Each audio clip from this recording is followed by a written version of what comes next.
Meditad solamente 1 hora en la inexistencia del yo, y os sentiréis otro hombre, decía un visitante occidental, un bonzo japonés de la secta Kusha. Sin haber frecuentado los conventos budistas, ¿cuántas veces no me he detenido en la irrealidad del mundo, y por lo tanto en la del yo? No me he convertido en otro hombre, pero me quedó, es cierto, el sentimiento de que mi yo no es real, de ninguna forma, y de que, perdiéndolo, no pierdo nada, salvo algo, salvo todo. Este fue un aforismo de Cioran. Y bueno, ya estamos de vuelta en una nueva edición de Radio Luciérnaga. En esta ocasión estamos Eliu y Citlali, otra vez. Nuestros compañeros aquí presentes. Como invitados no oficiales, ayudando a la producción, Obed y Pedro. Gracias. Y bueno, el día de hoy tenemos el tema de la filosofía del lenguaje. Esta más que nada se centra en la problemática de la realidad y el pensamiento del hombre y de cómo se relacionan entre sí. Específicamente hoy lo que vamos a tratar es el problema del yo. Este es un tema muy amplio e interesante y cabe aclarar que no nos hacemos responsables por las posibles crisis existenciales que vaya a generar. Aunque si es que las genera, pues ya saben que se pueden inscribir a la carrera de filosofía de la UA el siguiente año. Y bueno, Eliu, ¿qué nos puedes decir? Más que nada, primero, ¿qué es la filosofía del lenguaje? Bueno, como dices bien, tenemos que abordar primero este tema para poder después hablar de este concepto de básicamente la primera persona del singular, o sea, el yo. Para poder hablar de ese concepto tenemos que conceptualizar un poco la filosofía del lenguaje. No daremos una simple definición de lo que es el lenguaje porque sería muy burdo y no tendría sentido y sería muy reduccionista porque básicamente es muy difícil encasillar este tema y lo que es el lenguaje, pero pues al fin de cuentas es una buena forma de iniciar, una buena forma de anclar el tema y dar inicio, un buen punto de partida. Así que, ¿qué es el lenguaje? Básicamente esta es una definición provisional y dice: un sistema de signos orales, escritos o gestuales que a través de su significado y la relación permiten que los individuos se comuniquen para lograr un sinfín de cosas. Y pues aquí lo vamos a, básicamente, para lograr ser. O sea, básicamente no daremos esa definición porque esa definición es más que nada enfocada a la comunicación, enfocada a lo descriptivo y realmente por ahí no va el lenguaje. El lenguaje es mucho más y mucho más vital de lo que una persona puede pensar. Y para lograr esto nos estamos basando de un autor que se llama Rafael Echeverría, en su obra Ontología del lenguaje. Él nos conceptualiza el lenguaje bastante eficaz y básicamente empezaremos dando cierta historia de lo que es el lenguaje. Diremos que para empezar, en el momento en que el lenguaje antes de ser escrito, antes de haber un alfabeto ya había lenguaje, claramente, así como lo marca esta primera definición para comunicarse y para básicamente referirse al mundo. Pero ya cuando nació el alfabeto se dio un paso muy grande, o sea, las categorías mentales cambiaron, pero vayamos un poquito despacio. Primero existió el lenguaje del devenir, este primer lenguaje que nos referimos antes del alfabeto.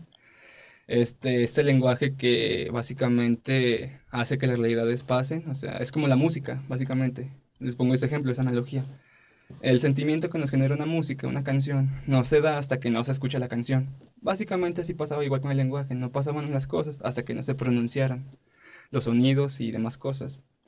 Todo cambiaba, en el momento se es, o sea, en el momento en el que se pronuncia se es, básicamente. Es como esto de los poetas en la antigua Grecia, que a través de los poetas es como se enseñaban la educación, la cultura y los valores, contando y narrando historias, ya sea de Aquiles en Troya, a partir de la Ilíada, o contando las aventuras de Ulises a través del mar, cuando regresó y precisamente de la Ilíada, y esa es la Odisea. Todo eso pues se contaba oralmente, o sea, esto de la enseñanza oral, el lenguaje del devenir. Pero pasó algo muy curioso cuando ya se empezó a hacer el alfabeto, cuando ya no se trataba nada más de la oralidad, sino de la escritura.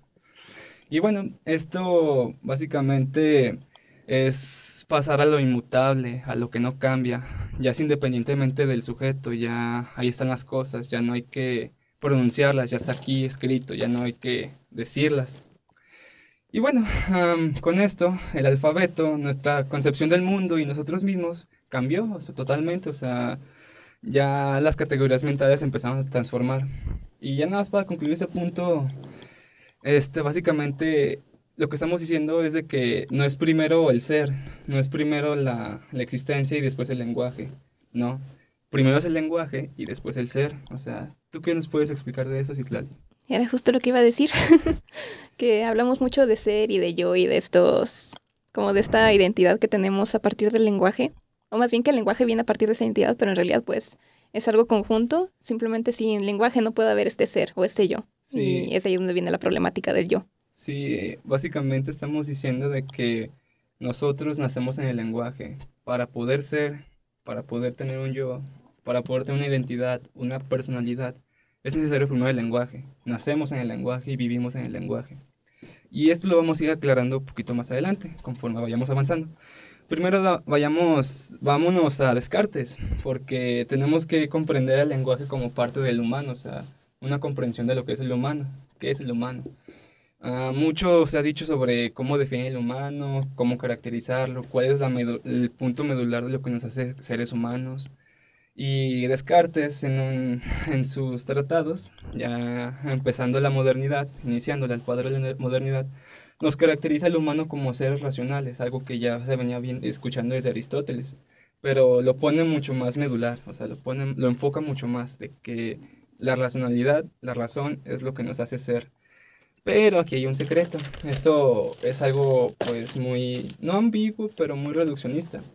En cambio, conforme fue avanzando la historia, ya casi el siglo XX, pasó algo que se le determina el giro lingüístico. ¿Y qué es el giro lingüístico? Pues básicamente que se agotó esta historia de la metafísica, esto de, pues básicamente definir las cosas como con el ser, pasar al ser, o sea, decir que podemos acceder al ser. Y pues es complicado eso también un poquito de explicar. Básicamente nada más diremos el giro lingüístico. ¿Nos puedes decir los exponentes de este? Primero fue Nietzsche, luego Heidegger, luego Wittgenstein. ¿Qué nos puedes decir de Nietzsche? Nietzsche empezó con el devenir, o sea, el cambio constante me parece. Ujú. Con Heidegger fue el Dasein, o el ser en el mundo, que también es un tema bastante denso. Y pues con Wittgenstein, que fue con los límites de mi lenguaje, son los límites de mi mundo. Ok, básicamente esos tres autores son los que abrieron las puertas para poder hablar de un giro lingüístico, poner al lenguaje como esto que nos hace ser humanos. En vez de la racionalidad, se traslada a la racionalidad, se quita, se cambia y se pone al lenguaje. Pero eso también es algo reduccionista, no hay que decir que todo, al fin de cuentas, es el lenguaje o que el lenguaje nos hace ser totalmente ahí. Ciertas cosillas. Primero ya pasaremos ahora sí a decir los postulados principales de esto del giro lingüístico. ¿Nos los puedes decir, Citlali? El primero es que interpretamos a los seres humanos como seres lingüísticos. Ujú. El segundo es que interpretamos al lenguaje como un generativo. Y el tercero es que interpretamos que los seres humanos se crean a sí mismos en el lenguaje y a través de él. Ok, estos tres postulados son esenciales para entender todo esto del yo. Básicamente del segundo postulado es donde ya se empieza a generar esto del yo, esto de la personalidad, esto de crearnos un ser, de crearnos una identidad. Pero pues al fin de cuentas vayamos por partes para no rebrujarnos. El primer postulado, interpretamos, no estamos diciendo que son. Aquí es una trampilla, o sea, decir que cuando preguntamos qué es, nos estamos preguntando por el ser de las cosas, por la esencia, por lo que lo hace ser, por lo que es en sí mismo. Y algo a lo que casi no podemos acceder, o más Eso bien no podemos. acceder, no podemos acceder a lo en sí mismo, al noumeno, diría Kant. Solo vemos fenómenos. Incluso antes de Kant está este pensador, filósofo religioso Nicolás de Cusa, que básicamente lo hace con Dios, pero él lo que nos dice es que Dios en sí, él en sí mismo no se puede conocer, solo conocemos al Dios humano, como lo referimos.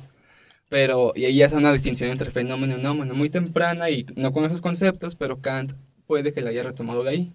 Pero bueno, entonces estamos diciendo que interpretamos, no estamos diciendo que los seres humanos son, no, interpretamos que los seres humanos como seres lingüísticos. ¿Y a qué nos referimos con esto?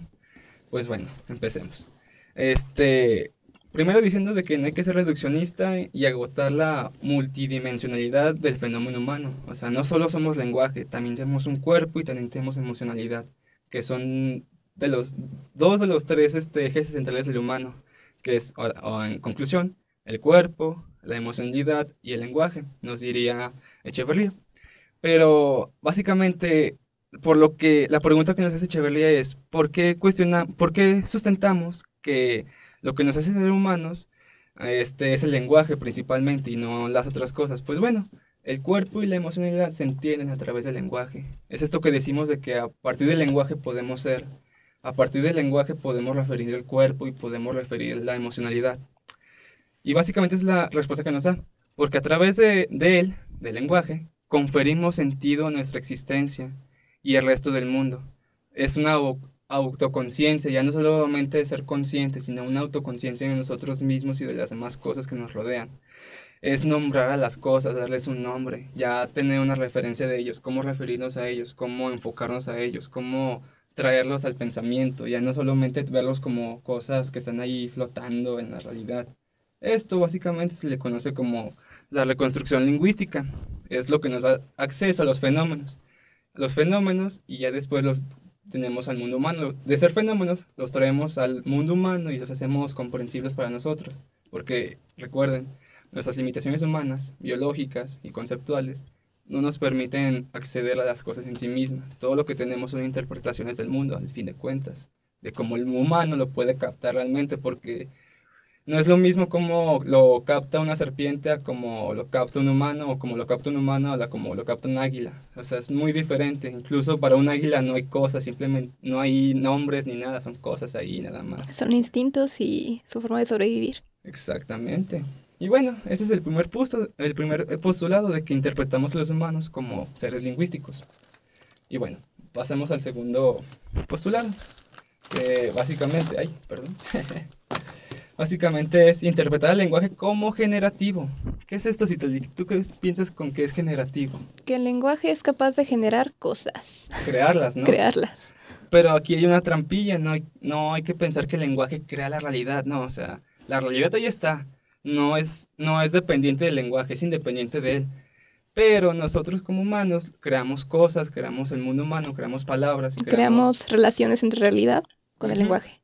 En grandes rasgos es no considerar el lenguaje como simple instrumento que nos permite describir y expresar al mundo exterior. Esto de la primera definición, porque esa primera definición va en relación con esto. No simplemente como herramienta de comunicación. Más bien es la capacidad, lo ven como una capacidad pasiva o descriptiva, hablar de las cosas, y pues ya dijimos que así no es, o sea, no es que sea primero el ser y después el lenguaje, sino que primero es el lenguaje y ya después se puede venir todo lo demás. Y bien, el lenguaje crea realidades, por ejemplo, decir sí, con decir una palabra, con decir sí cambias muchas cosas, incluso con decir no o decir basta. Pongo un ejemplo. Si Hitler no hubiera dicho lo que dijo, no hubieran pasado todas las cosas que pasaron. O si cierta persona dijera ciertas cosas, cambiaría algo que se podría haber cambiado, ¿no crees? Claro, el poder de las palabras. El poder de la palabra, o sea, y aquí es donde ya entra el yo, con eso de que el lenguaje es generativo, o sea, nos crea este personaje, y ni siquiera es un personaje, es una cosa, o sea, somos una cosa, ni siquiera somos algo así. Lo vamos a explicar más adelante. Pero bueno, eso nos relacionamos con que el lenguaje es generativo, crea realidades, crea el yo. Bueno, creo que tenemos que ir a pasar a un corte y seguiremos con los postulados. ¿Tú? Con el tercer postulado, Eliu, ¿qué nos puedes decir? Pues interpretamos que los seres humanos se crean a sí mismos en el lenguaje y a través de él. Es muy similar al segundo y al primero, pero tiene sus diferencias. ¿Qué nos puedes decir, Citlali?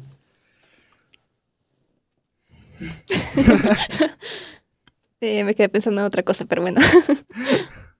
De hecho, creo que es muy curioso cómo, o sea, el lenguaje en realidad representa una... En realidad, no. El lenguaje representa una especie de construcción lingüística social para la creación del yo como tal. A partir del yo, pues, bueno, creamos una personalidad individual.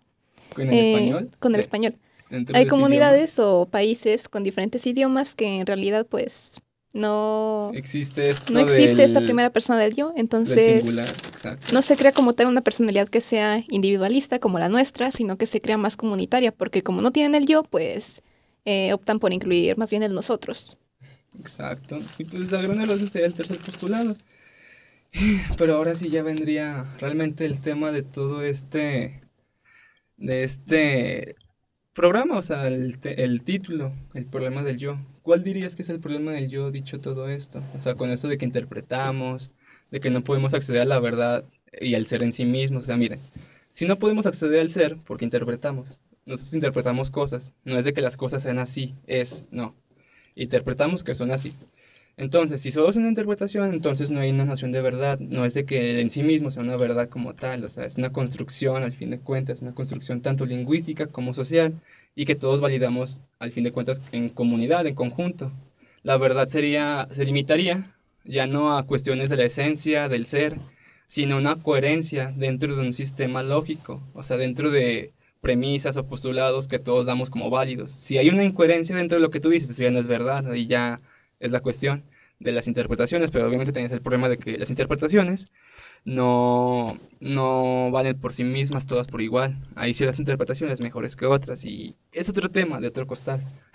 Básicamente tenemos que concluir con que está el mundo en sí mismo y el mundo humano.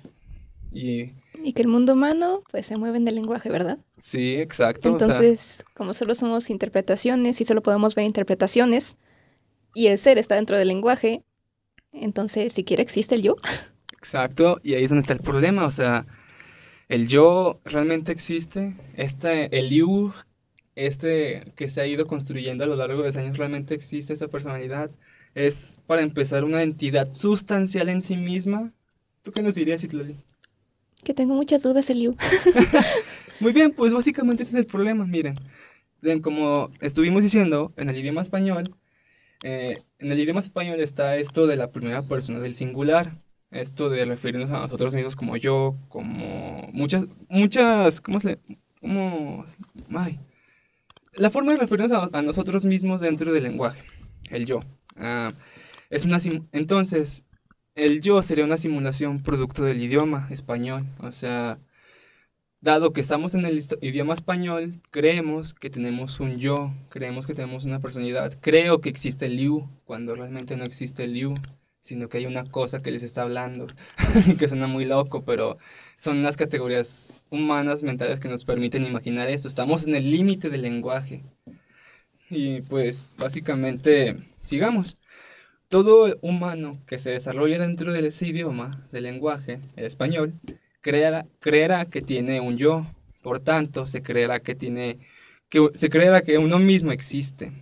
Ver el español como un sistema operativo, véanlo como un software, véanlo esa analogía, o sea, yo como cuerpo es el hardware y a lo largo y a mí, por nacer aquí en México, en Aguascalientes, me descargaron el software del español y es el que aprendí, en el que yo me desarrollé. Y dentro de ese software yo me hice una identidad, me hice un yo, se creó el IU Neftalí Islas Valdivia, lo cual es una explicación, es algo metafísico, es algo, una entidad aparte, no es algo existente como tal. En conclusión, el yo no es una entidad sustancial en sí misma, no es como que exista el yo de por sí, no es como que haya una naturaleza predeterminada antes de nacer, no es como de que nazca y ya está el Yu, ya está conformado y nada más es ir aprendiendo, no. El Yu se fue construyendo, el Yu tuvo que ir aprendiendo cosas, el Yu te tuvo que ir formulando con el tiempo, con el cambio. Igual tú, igual todos. Pero aquí está una cuestión, no hay que ver al yo como un personaje, no es como que estoy yo aquí y lo que ven, lo que estoy diciendo es un personaje que es el Yu, no, porque personaje etimológicamente es de personare, lo que suena detrás, o sea que hay un detrás, está el Liu y atrás del Liu hay algo, o sea, no es un personaje, no es como que no es como que esta analogía de Evangelion o los mechas, que te metes que es un cuerpito, que eres un homúnculo, una personita y tienes un cuerpo y la chingada, está raro de explicarle realmente, pero bueno. Con esto estamos diciendo que no hay nada detrás. No, fuera del lenguaje no existe una persona, no existe algo. O sea, no hay algo como extralingüístico. Fuera del lenguaje solo es el silencio y la nada. Y eso está muy abstracto. Pero bueno, no es como que el yo, esa personalidad que nos hacemos, no es como que el yo sea una máscara. Porque si no hay un personaje, no puede haber una máscara. O sea, para que haya una máscara tiene que haber alguien detrás de esa máscara y no hay alguien detrás. Está bien complicado entender eso un poco, pero así son las cosas. Pero bueno, la máscara es algo para ocultar lo real, lo en sí mismo. Pero si no hay algo con un rostro, no hay algo en sí mismo, no hay un ser, no hay una máscara, no hay un personaje, no hay un yo. Y esa es la conclusión de que el yo no existe, no existimos realmente, no existe Liu, no existe Islali, no existe Pedro, no existe Obed. Entonces la pregunta aquí es, ¿qué existe? Y esa es una pregunta más grande. Pero bueno, si ¿tú qué piensas que esto de que no existimos contrae a la persona? ¿Qué piensas que le hace pensar a la persona? Puede traer o mucha dicha o infelicidad. ¿Por qué dicha y Depende de por qué cómo lo felicidad? veas. Porque si te das cuenta de que realmente no existes o simplemente no importa demasiado tu existencia, pues, o sea, todo lo demás no importa, Se cae en un absurdo, ¿no crees? ¿sí?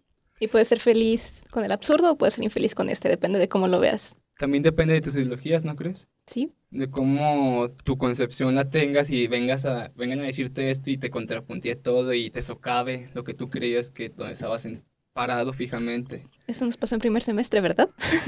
Exactamente, recuerdo que en primer semestre nos dijeron esto y nos friquearon demasiado.